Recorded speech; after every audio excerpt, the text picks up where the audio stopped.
Beaucoup de gens souffrent des douleurs et des problèmes physiques, mais très peu de gens savent que tous ces problèmes sont souvent liés aux points trigger. Comprendre et traiter les points trigger aide à atténuer la douleur et améliorer la santé globale. Cette vidéo est une brève explication et introduction des points trigger. Le point trigger est une petite contraction musculaire qui peut être ressentie comme un petit nodule. En appuyant sur ce nodule, on ressent une grosse douleur. Les points trigger peuvent exister dans chaque muscle du corps. Plusieurs points peuvent exister en même temps. Souvent, les deux parties du corps sont affectées de manière égale. Le point trigger maintient le muscle tendu et faible, limitant l'amplitude des mouvements du muscle. Un point trigger peut activement provoquer de la douleur ou ne provoquer aucune douleur, à moins d'être touché. La plupart du temps, cette douleur est envoyée vers une autre partie du corps, ce qu'on appelle une douleur référée. La douleur référée peut rendre la recherche et le traitement du point trigger difficile. Heureusement, la douleur référée suit des schémas typiques qui ont été bien documentés. Examinons de plus près un point trigger.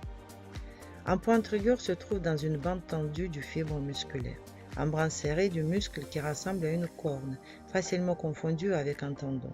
Le point trigger lui-même peut être senti au bout du doigt, lorsque son emplacement est superficiel.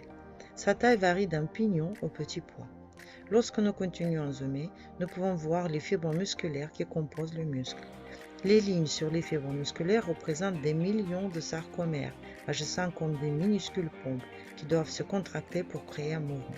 Les sarcomères peuvent devenir surstimulés et incapables de se décontracter.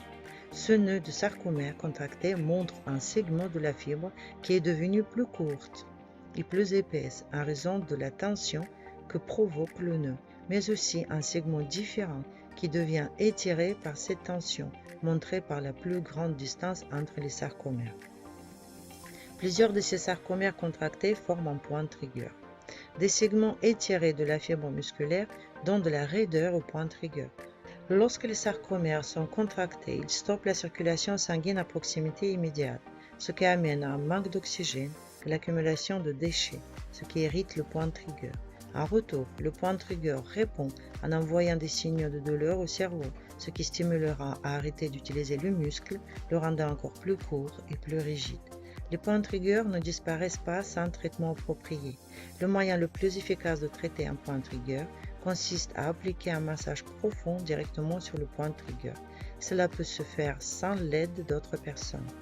Le massage des tissus profonds consiste à effectuer une série de profondes pressions sur le nœud du point trigger. Dans cet exemple, une balle en caoutchouc est placée entre le corps et le mur pour atteindre le point trigger dans le trapèze inférieur à l'arrière du corps. Vous pouvez voir la balle se déplaçant lentement et profondément, en série de mouvements d'un côté du point trigger à l'autre. La série se compose de 8 à 10 passages d'environ de 5 à 10 fois par jour. En utilisant un massage profond, vous résorbez le point trigger, ce qui libère le flux du sang et de la lymphe, contenant des déchets générés par les fibres musculaires contractées. À chaque fois que vous appuyez sur le point trigger et puis relâchez la pression, le sang frais afflue immédiatement, apportant de l'oxygène et des nutriments frais. Il peut falloir plusieurs semaines pour que les fibres musculaires reviennent à leur état initial et que le point trigger devienne relâché complètement. Les points trigger qui existent depuis longtemps nécessiteront beaucoup de traitements, mais souvent les résultats peuvent être obtenus en quelques jours avec une diminution de la douleur et une amélioration de la mobilité.